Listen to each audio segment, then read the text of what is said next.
जय हिंद साथियों, मैं प्रवीण कुमार सिंह पीएस क्लासेज में आप सबका स्वागत करता हूं। और जैसा कि हमने पिछले क्लास में बताया था कि नेक्स्ट वीडियो में हम क्या क्या कवर करेंगे दोस्तों, सिंधु सभ्यता के नगर नियोजन के बारे में और कुछ प्रमुख स्थलों के बारे में जानेंगे। तो आइए स्टार्ट करते हैं। सिंधु सभ्यता का नगर नियोजन कैसा था दोस्तों, तो हम जानेंगे। सिंधु सभ्यता के नगर विश्व के प्राचीनतम सुनियोजित नगर है, यानी जो सिंधु सभ्यता के जो नगर है वो सबसे पुराने यानी प्राचीनतम सुनियोजित। सुनियोजित का अर्थ होता है दोस्तों, सुनियोजित का मतलब जो एक नगर का जो मापदंड है उसके हिसाब से ये क्या था, सिंधु सभ्यता क्या था, एक प्राचीनतम सुनियोजित नगर था। क्लियर, यह सुनियोजित नगर है। हड़प्पा और मोहनजोदड़ो के मकान पक्की ईंटों से बने हुए थे, यानी अगर क्वेश्चन पूछा जाए कि हड़प्पा और मोहनजोदड़ो के मकानों में किस तरह के ईंटों का प्रयोग हुआ था, तो आप बता सकते हैं पक्की ईंटों का प्रयोग हुआ था। क्लियर दोस्तों, यानी कच्चे मकान नहीं थे, पक्की ईंटों का प्रयोग था। क्लियर। सिंधु सभ्यता के घरों के दरवाजे मुख्य सड़क पर नहीं पीछे की ओर खुलते थे। यह भी इंपॉर्टेंट है दोस्तों कि पूछा जाता है कि सिंधु सभ्यता के घरों के दरवाजे किधर की ओर खुलते थे, तो आप बताएंगे पीछे की तरफ, जो कि मुख्य सड़क पर ना खुलकर पीछे की तरफ गलियों में खुलते थे। क्लियर, यह भी एक इम्पोर्टेंट पॉइंट है, इसको आप नोट कर सकते हैं, इम्पोर्टेंट टिक लगा सकते हैं। सिंधु सभ्यता में सर्वाधिक चौड़ी सड़क मोहनजोदड़ो से प्राप्त है, यानी सिंधु सभ्यता में जो सड़कें थी वो सबसे अधिक चौड़ी कहाँ मिली हमको, मोहनजोदड़ो से, जो कि लगभग उसकी चौड़ाई कितनी थी दोस्तों, 10 मीटर। क्लियर। सामान्यतः घरों में 4 से 5 कमरे होते थे, यानी जो सिंधु सभ्यता के समय जो घर होते थे वो क्या, उसमें 4 से 5 कमरे होते थे सामान्यतः, जिसमें क्या क्या था, आंगन था, रसोई घर था और कुएं भी थे घर के अंदर। और इसमें जो बड़े घर होते थे उसमें क्या, शौचालय भी मिलते थे। क्लियर। और ढकी हुई नालियां भी मिली। ढकी हुई नालियां कब बनी थी या कब इनका साक्ष्य मिला है, तो आप बता सकते हैं कि सिंधु सभ्यता है। इससे यह पता चलता है कि सिंधु सभ्यता के लोग स्वच्छता पे भी काफ़ी ध्यान देते थे, काफ़ी जागरूक थे इस मामले में। क्लियर। तो अब देखते हैं दोस्तों इसके कुछ प्रमुख स्थल, यानी सिंधु सभ्यता के कुछ प्रमुख स्थलों के बारे में जानेंगे। तो उसमें सबसे पहले हम जानेंगे हड़प्पा के बारे में और मोहनजोदड़ो के बारे में, और बाकी जो बचेंगे स्थल उसको हम अगले वीडियो में कवर करेंगे दोस्तों। क्लियर। तो आइए जानते हैं हड़प्पा के बारे में। तो हड़प्पा की खुदाई दयाराम साहनी ने की थी कब, 1921 में। यह भी क्वेश्चन पूछा जाता है दोस्तों।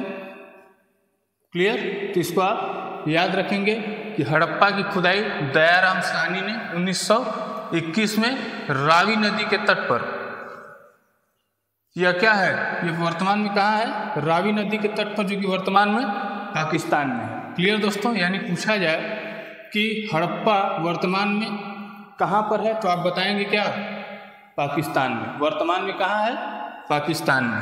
क्लियर। यहाँ से प्राप्त वस्तुएं, यानी हड़प्पा से प्राप्त कुछ वस्तुओं के बारे में हम जानेंगे, क्या क्या वस्तुएं मिली थी। तो सबसे पहले मिला था श्रमिक आवास। पूछा जा सकता है कि श्रमिक आवास कहाँ से मिला था, तो आप बता सकते हैं हड़प्पा से। दूसरा है अन्नागार, यानी जिसमें अन्न को रखा जाता था, अनाजों को रखा जाता था। तीसरा है लकड़ी का ताबूत। यह भी क्वेश्चन इंपॉर्टेंट है दोस्तों, ये पूछा जाता है कई बार कि लकड़ी का ताबूत, लकड़ी के ताबूत का साक्ष्य कब मिला था हमको, कहाँ से मिला था, तो आप बता सकते हैं हड़प्पा से। क्लियर। और यह सबसे महत्वपूर्ण यह है दोस्तों, RS-37 कब्रिस्तान। यह जो है बहुत ही इम्पोर्टेंट है, इसको आप जरूर नोट कर लीजिए कि RS-37 कब्रिस्तान का साक्ष्य हमें कहाँ से मिला था, तो आप बताएंगे हड़प्पा से। यह बहुत ही महत्वपूर्ण है दोस्तों, इसको आप नोट कर लीजिए।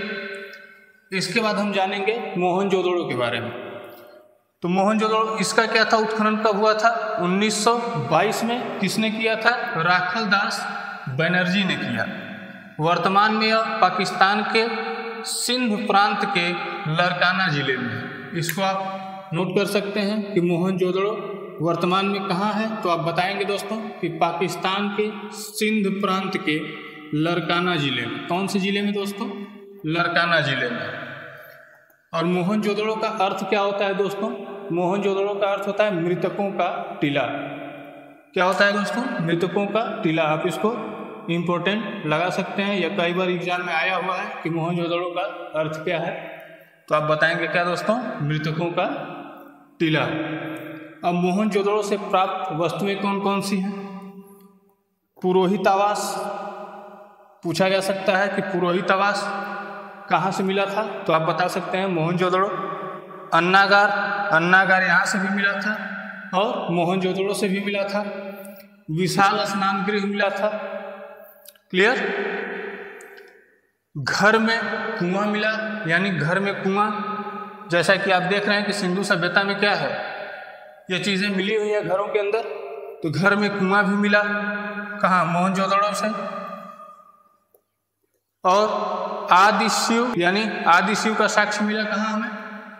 मोहनजोदड़ो से। कांसे की नर्तकी की मूर्ति मिली कहाँ से हमको? मोहनजोदड़ो से। यह इंपॉर्टेंट है दोस्तों, यह पूछा गया है कई बार एग्जाम में कि कांसे की नर्तकी की मूर्ति कहाँ से प्राप्त हुई है, तो आप बताएंगे क्या? मोहनजोदड़ो से। और सर्वाधिक सबसे चौड़ी सड़क कहाँ से मिली हमको? मोहनजोदड़ो से। क्लियर दोस्तों?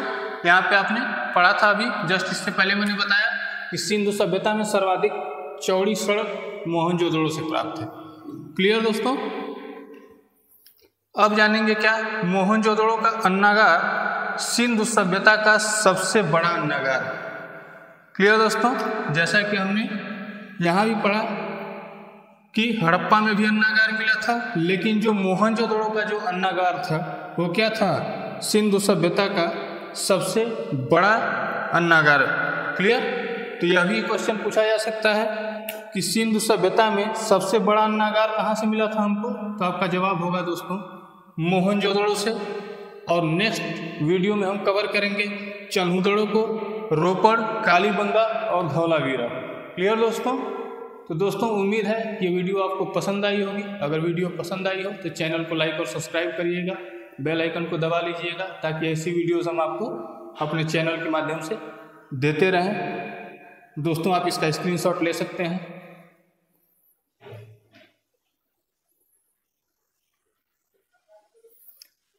ठीक है दोस्तों, तो कल की वीडियो में हम कवर करेंगे क्या? चन्हुदड़ो, रोपड़, कालीबंगा और धौलावीरा। दोस्तों धन्यवाद, जय हिंद।